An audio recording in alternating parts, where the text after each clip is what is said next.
I discovered 2 weeks ago that my 29-year-old daughter does not know how to cook bacon. This seems impossible, right? We've been eating bacon our whole lives. This thing that started with my blood sugar, I now eat sausage or bacon every breakfast, every morning. Like I'm cooking it in front of her. She has to know what's going on. It never crossed my mind that she wouldn't know how to do this or that she might need a little coaching. Tracy and I are sitting in the living room, just chilling, having a good time. Zion is in the kitchen. She has come up with this idea. She's going to make a big batch of food. She's going to break it into little containers. She's going to put it in the freezer so that when she comes down in the morning, she doesn't have to think about what I'm going to have for lunch. She can just take it out of the freezer. I think that's a brilliant idea. Now, I didn't know she was cooking with bacon. If I would have, I wouldn't have been concerned. But the first sign that maybe I should be concerned about something was when I heard a sound of an eruption happen from the kitchen. An eruption is right below explosion, okay? I can tell you this, you don't want to hear that sound coming from anywhere in your home. It got my attention immediately, and I spun my head to the kitchen in time to see waves of rolling smoke coming off the oven, hitting the ceiling, setting off the smoke detectors immediately. So now that's going on. Right? Everything is going crazy. Now, if you don't have adult kids, let me help you with this. They are like young kids in at least this way. They don't like to be told what to do, right? And furthermore, because they're old enough, they can do whatever they want and live with the circumstances and get bent out of shape for you telling them how to do it better. So we tread carefully. But in this case, as it appeared she was trying to burn down our house, I thought I would stick my nose in this. So I go out to the kitchen, and I see three things that give me immediate concern. First, there is the first batch, call it bacon if you want. It's in the shape of bacon. It is in the form of charcoal, sitting on the counter. That pitcher has usable bacon in it. Hers did not. It was dead. Nobody's eating that bacon. I was like, whoa, what has happened here? The second thing that I saw that was deeply concerning to me is that Zion was standing there with a look on her face that told me, this is how you cook bacon. Like she didn't have a care in the world. I'm thinking, have you ever seen me cook bacon where waves of rolling smoke are coming off the pan? She's never seen that before. Like that's never happened. And yet, there's not an ounce in her that thinks there should be some action here. She's like, this is how it's done. Thanks for coming out and watching my impressive display of bacon cooking. It was so confusing to me. But the third, the most disturbing thing that I saw was that all of the bacon grease that had been extracted from that first batch of bacon, and every last ounce had been, was now at a rolling boil in the pan that she was cooking the other bacon in. We don't have a deep fryer, but apparently that didn't stop her, and she decided to deep fry bacon. The problem is you can't put water in a deep fryer. It causes an eruption, even an explosion. And this bacon was thawed, it was wet, and she dropped it in there, and it reacted. I grabbed a pot holder, picked up the pan, walked it outside, set it on the sidewalk, came back in to discuss with her the finer points of bacon cooking. Which she's a little peeved that I'm interrupting this incredible display of bacon artistry. I don't know what was happening, but I explained to her what was going on. We talked about it. Then we went and checked on the bacon. It's been outside on a cold sidewalk. It's still boiling. It had to be close to a flash point. Like we had to be close to having a fire in our house. I can tell you, she cooked the rest of that bacon on the sidewalk outside. She claimed it was edible. I don't know. I'm not touching it, right? Moral of the story. Well, there's the obvious. don't let Zion cook bacon, right? But there's something bigger. Sometimes when you think you know what you're doing, you can make a mess. Sometimes when you think you know what you're doing, you can make a mess. And there's different reasons for this. Zion was making a mess because she thought she had seen this enough to know what was going on. But one of the things that Zion doesn't possess is a level of patience. And so when the bacon wasn't cooking fast enough, she turned it up to high. You don't do that with bacon. You're patient. But she didn't know because she didn't have the experience. But probably the reason why we do something that we think we know what we're doing is because we've seen it done a certain way our whole lives. And we think what we're doing is normal. And it never crosses our mind that maybe there's a different way to do it. I'm just doing the normal thing. And here's what I'm going to tell you I'm concerned about. I'm concerned that a whole bunch of us are standing in the kitchen with smoke rolling off our lives, and we think it's normal because it's happening to everybody else too. But what we don't understand is that God designed something to work differently than we're doing it. And if we could start looking at what we were doing a little differently, we might be able to sync ourselves up with what God had in mind for our lives instead. Now, the first time I heard anybody talking about this, they told me what the scripture said, and my first response was, no. I've been reading that section of scripture since I was young. It's an important section of scripture. I've been in it a lot. There's no way that says that. And so I went and I did some research, and not only did I find that it was there, I found that it was as clear as it could be. There was a pattern, and it was repeated. Now, I don't know if you're going to pick it up, but I want you to see if you can try, because we've become so used to reading some of these sections of scriptures that things just don't jump out to us. That's what happened with me. So I want to take you to Genesis chapter 1. This is foundational kind of stuff. So these are foundational things that are in these first few chapters. And I want to read you verses 3, 4, and 5, and I want to see if you can pick out something that's a little off. Okay? Verse 3. And God said, "Let there be light." And there was light. It's a good start. Something dynamic is happening. God saw that the light was good, and He separated the light from the darkness. So we're still going down that path. God called the light day, and the darkness He called night, and there was evening and there was morning the first day.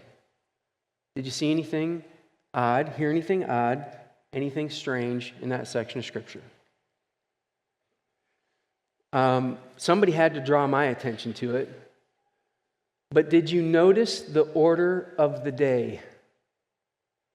Evening, then morning, a day. It's weird, right? It's not just weird, it's repeated. It's in verse 8, 13, 19, 23, 31.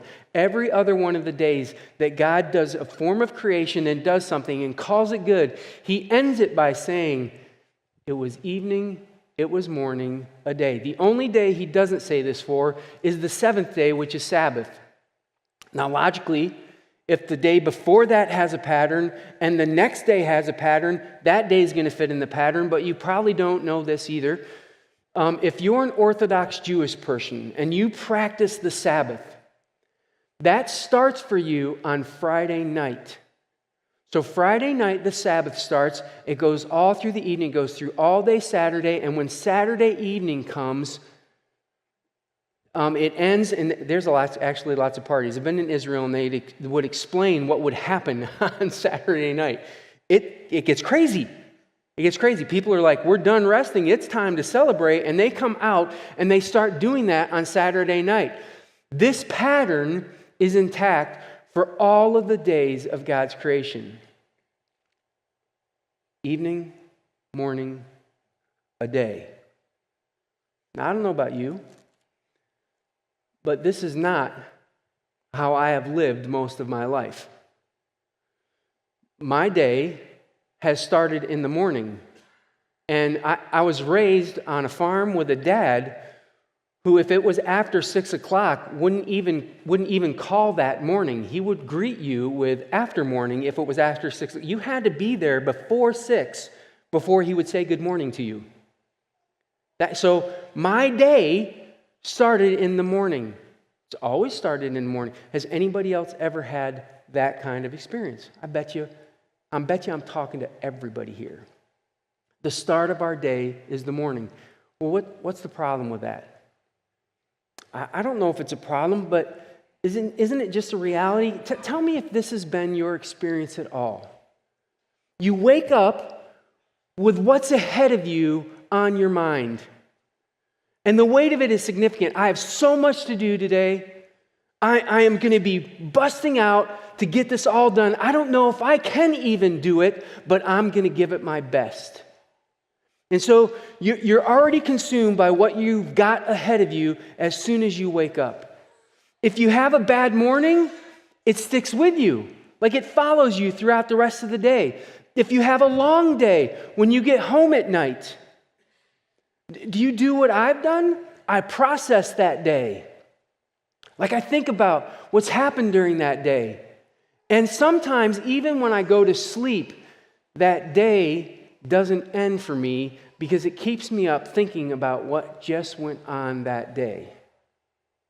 And my whole day is about how my morning shaped it and directed my whole day. But God said, hey, I want you to maybe consider that a day is evening and then morning. And you're like, is that important? Like the same stuff happens in the same amount of time. There's nothing different that's happening there. But I want you to see something. I want you to understand that there are different priorities and values being emphasized when God chooses to do this. Let's look at an order that this is an order of the day if your day starts in the evening. You come home, and the first thing you do with your day is you connect with family and friends. Do you understand that this was written to a culture that lived in little communities? And so everybody would be back in the village. And it was hangout time as it got dark.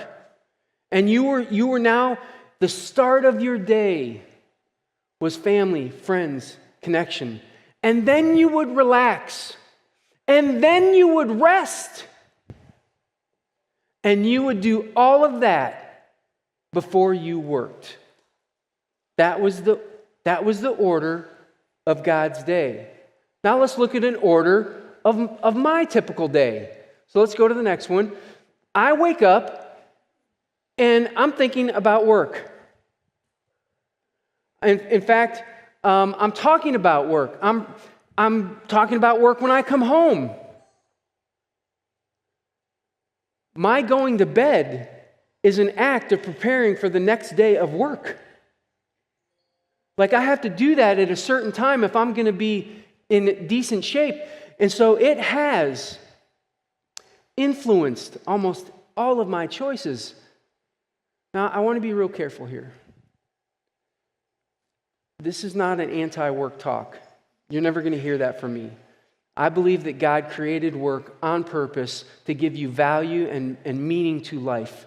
I think there's great depths to work. But I think what's happened is that work has become our central focus. And I'm saying we, and I'm including me in this too, is become the thing that everything else hinges around. And it was never made to carry that kind of weight. It was never made to be the thing that gave us worth and value. It has meaning to it, but it carries too much of a weight. And for many of us, it has shaped the way we live our lives. The order of God's day emphasizes some completely different things. It emphasizes relationships. It emphasizes you resting. There's still value in you working, and when I say work, I want you to understand, it's not just job. Some of you, your job is going to school. It's chores. It's taking care of your family. It's whatever it is that you're having to spend your effort to do. God has that placed in your life for a reason and for a purpose. But when it skews to the top and it holds primary place, it has the opportunity to really mess this up. In fact, this is what I think I've noticed. I don't know if you've noticed this too. Have you ever had, maybe you've said this out loud or you've thought this, where you've said, I'm glad this day is behind me. I'm glad this day is over. See, I actually think there's some value in that, where there's a break, where you've looked at that last day, you've looked at the experiences, you've looked at what you could learn from that last day, and then you put it to rest. You let it be in the past, and you let go of it. And you learn from it, that's great, but I have met people, they had a bad day that lasted for a week. I've met a few people who've had a bad day that lasted for months. Like they could not get out of the shadow of that thing that happened to them, and they carried it from day to day to day to day. And I wonder if we do that a little bit because we don't organize our day the way God organizes the day. In that time where we could be putting that day behind us, we're still processing that day. We're still thinking about that day. That day is still keeping us up. I heard a story about a guy, I thought this was pretty brilliant. He would come home every night, and as he was coming up the sidewalk to his house, he had a tree there. And he would stop by the tree, and he would put the burdens of his day on the leaves of that tree. And he did that as a symbolic act to say, I'm not going to carry these things into this house. I need to be fully present right here, right now. And so I'm going to unload this stuff. And when I come back out in the morning, I'll get it on my way back to work. But it's not coming with me. I think that's brilliant. Part of the problem is I don't think that works for everybody. That it would not work for my wife. My wife is a verbal processor. So I actually can help her with that. I'll ask her, hey, so how'd your day go? Buckle up, Buttercup. She's about to tell you, right? This is going to go on for a while. And it does go on for a while, but that's the whole point. Like if she doesn't get it out with me, then it stays there and it haunts her mind and it will keep her up all day. But it becomes something that I could help her with. But some sort of process where you're saying, I'm bringing an end to this. You can try this as simply as starting to change how you think about your day. When you get home at night, could you say, okay, I'm going to think about the stuff that happened. Some of it was good, some of it wasn't good. I'm going to take what I can learn from this, and I'm going to draw a line right here. That's yesterday. I'm starting a new day. I'm going to be present in this moment with these people that I care about who care about me. And I'm going to find a way to now rest and relax. I can tell you I've been trying this for a couple months now, and I think it makes a difference. I think it makes a difference to say, you know what? God, maybe your way of thinking about this makes sense. For me to keep carrying days upon days and stacking them only ends up causing stress, only ends up causing anxiety. I want to put an end to this and trust you with that day. And I want to start my new one with your values, your priorities. It's weird because those values and those priorities aren't in sync with our culture. Culture loves to work. I like work. I really enjoy it. It's good. But it has to have its healthy place in your life. And for many of us, we're standing in the kitchen with smoke rolling off our stress-filled lives,